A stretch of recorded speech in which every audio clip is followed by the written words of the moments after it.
bienvenue dans l'interview. Aujourd'hui, je reçois Mathilde El-Bakri. Bonjour. Bonjour. Alors, députée bruxelloise du PTB sortante, dernière suppléante à la Chambre pour le PTB et conseillère communale à la ville de Bruxelles. Voilà tous vos titres et qualités.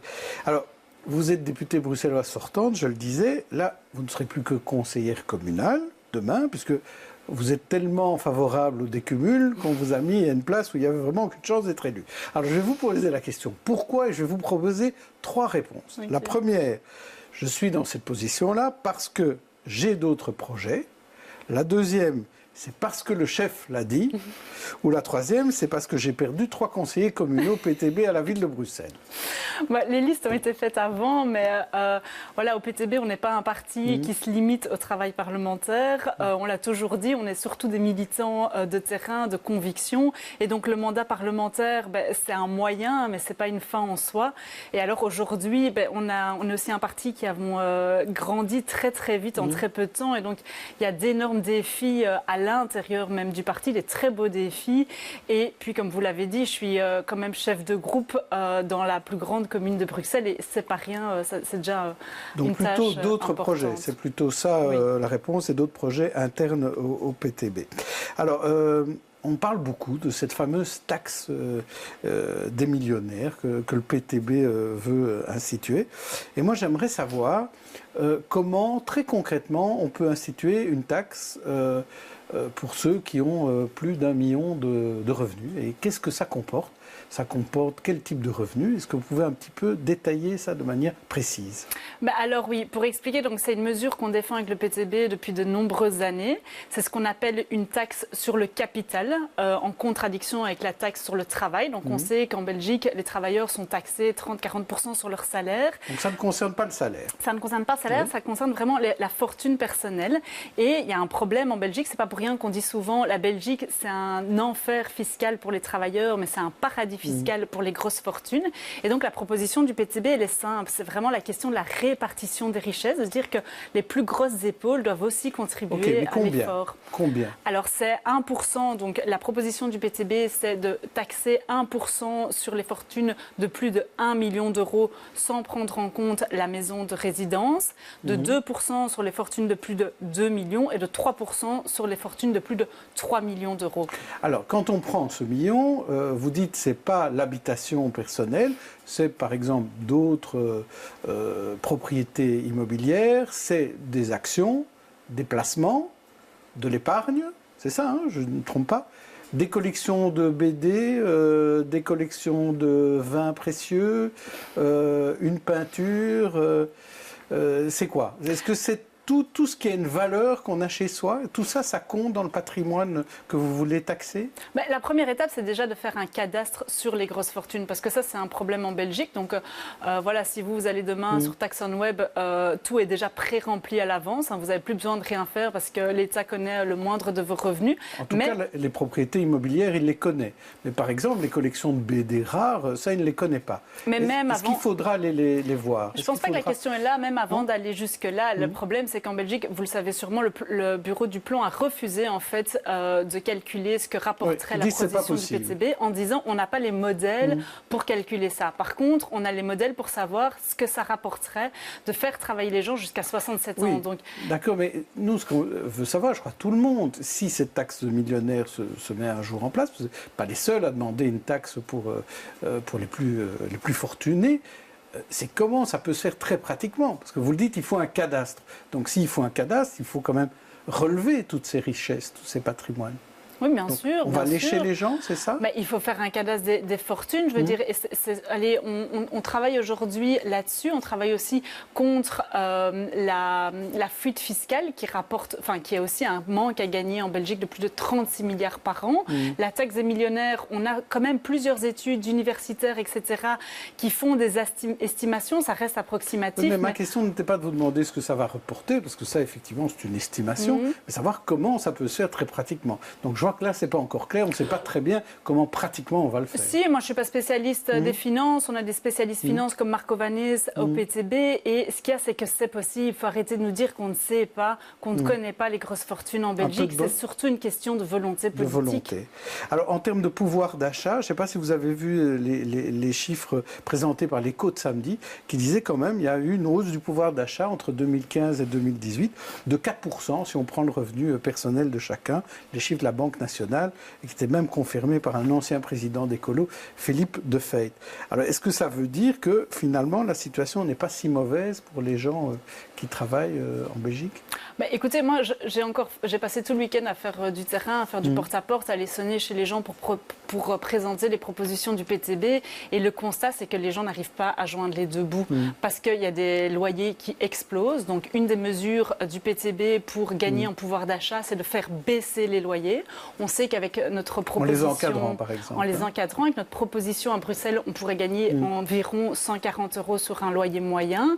Il y a aussi la question des médicaments. Donc, les gens payent de plus en plus cher pour se soigner. Et là, on a une mesure qui est bien connue aussi, c'est ce qu'on appelle le modèle Kiwi. Donc, ça veut dire qu'on demande aux entreprises pharmaceutiques de proposer le meilleur médicament au meilleur prix. Et il n'y a que celui-là qui est remboursé. Et là, par contre, le bureau du plan a confirmé que cette mesure permettrait de ramener un demi-million d'euros. Vous voyez qu'ils ne sont pas si mauvais au bureau du plan. Quand même. Quand ça vous arrange, vous trouvez que c'est bien. Alors, parlons d'un sujet aussi qui revient dans l'actualité. C'est ce chiffre assez dramatique des malades de longue durée. En 15 ans, ce nombre de malades a doublé en Belgique. On a plus de 400 000 personnes qui sont malades de longue durée. Alors, à quoi est-ce dû? Est-ce que c'est dû aux cadences infernales ou est-ce que c'est dû à la pollution ou encore à d'autres raisons? Est-ce que vous avez une idée de cela? Je pense qu'il y a deux facteurs principaux. Donc, vous l'avez dit, plus de 400 000 travailleurs malades de longue durée aujourd'hui. C'est un record historique en Belgique. Et c'est vraiment un bilan de ce gouvernement qui a poussé les gens à travailler plus longtemps. C'est un bilan des 15 dernières années en plus. Mais plus de 75 000 nouveaux travailleurs malades de longue durée sous le gouvernement MRNVA. Parce qu'on a poussé les gens à travailler plus longtemps, parce qu'on rend aussi impossible l'aménagement de fin de carrière, alors qu'on sait, d'ailleurs on avait fait une étude il y a 2 ans avec Médecine pour le Peuple, une étude qui montre qu'à partir d'un certain âge, les gens ne peuvent plus travailler temps plein pour des raisons de santé. À partir de quel âge? À partir de 55 ans, on voit qu'un travailleur sur 3 ne peut plus travailler temps plein pour des raisons de... Ça veut dire qu'il faudrait donner une prépension à 55 ans pour un tiers des travailleurs belges? Ça, c'est une des propositions du PTB, c'est de revenir sur les âges clés 65, 60, 55 ans. Mais il y a une deuxième chose qui est très inquiétante, c'est qu'il y a de plus en plus de jeunes qui sont concernés par la maladie de longue durée. Pourquoi? Parce que les cadences augmentent, parce que les jeunes sont de plus en plus obligés d'accepter des contrats précaires qui passent d'un intérim à l'autre, dans des conditions où on connaît son horaire une semaine à l'avance. Et donc, dans des conditions pareilles, comment est-ce qu'on peut espérer que les gens ne tombent pas en burn-out? Et là, qu'est-ce qu'a fait le gouvernement actuel et Maggie De Bloch?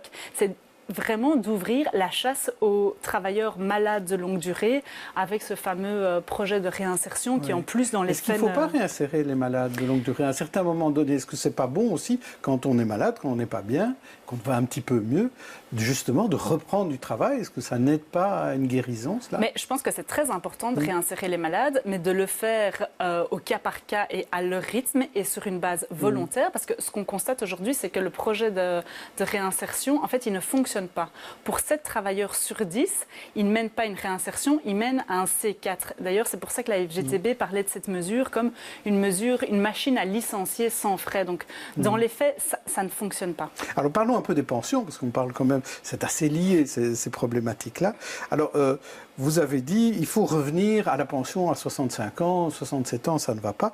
Est-ce que pour le PS aussi, il dit ça, même si ça ne fait pas partie de leur ligne rouge, ça va coûter assez cher de revenir en arrière, de dire finalement qu'il faudra arrêter de travailler plus tôt que ce qui est prévu dans les années à venir. Vous vous rendez compte de ça? Oui, je vais répondre en deux parties. Oui. Premièrement, pourquoi c'est important de revenir à 65 ans. Donc, on sait que le gouvernement actuel a reculé l'âge de la pension jusqu'à 67 ans. On sait aussi que sous les ministres socialistes, on a attaqué nos pensions en visant particulièrement les pensions anticipées et les périodes assimilées. Et ça, c'est une mesure qui est dramatique pour tous les travailleurs et plus particulièrement pour les femmes. On sait que 3/4 des femmes n'arrivent pas à une pension complète parce qu'elles vont plus facilement interrompre leur carrière pour prendre soin d'une personne âgée ou pour l'éducation des enfants. Donc ici, il y a un vrai problème. Et quand j'entends par De Wever nous dire qu'on devra travailler au-delà même des 67 ans, que ça, c'est le projet de la NVA, moi, je suis inquiète parce que je vois tous les jours des gens, comme je pense particulièrement à une amie qui travaille dans le secteur du nettoyage, qui a 56 ans. Elle a 56 ans et sa plus grande angoisse, c'est de... On prend toujours l'exemple, effectivement, de ceux qui sont dans les métiers les plus pénibles. Vous avez tout à fait raison. Mais la durée de vie s'est allongée quand on prend sur les 50 dernières années en Belgique. Donc, c'est quand même ceux qui travaillent aujourd'hui qui payent les pensionnés qui prennent leur pension aujourd'hui et qui l'ont prise hier. Donc, on doit quand même trouver une solution pour que ce système fonctionne. Est-ce qu'il n'y a pas une logique à dire, je ne défends pas Bart De Wever, mais une logique à dire la durée de vie augmente, donc la durée de travail augmente? Déjà, je vais nuancer parce que la durée de vie, elle augmente en général et j'ai envie de dire c'est tant mieux, mais elle n'augmente pas pour tout le monde. On sait aussi que la durée de vie en bonne santé, elle est plus élevée chez les personnes qui ont un diplôme universitaire que dans la classe ouvrière, les gens qui travaillent par exemple à la chaîne ou dans l'industrie. Mais premièrement, parce que tout le monde ne vit pas en bonne santé jusqu'à la fin de sa vie, mais en fait, le fait qu'on travaille plus longtemps, c'est une chose positive. Et si on travaille plus longtemps, on est aussi plus productif qu'à l'époque. Et donc la question principale, c'est de savoir ce gain de productivité, où est-ce qu'on va le mettre? Est-ce qu'on va s'en servir pour offrir une pension digne, pour avoir le droit de se reposer à des gens qui ont travaillé toute leur vie, ou est-ce qu'on va s'en servir pour enrichir encore davantage les actionnaires et les multinationales? Merci Mathilde El Bakri. À partir de demain et jusqu'à vendredi, je recevrai des invités en provenance de petites listes. Suivez-les parce qu'on ne les voit nulle part dans les médias. Eh bien, on les verra sur BX1. D'ici là, bonne journée et bonne soirée à tous.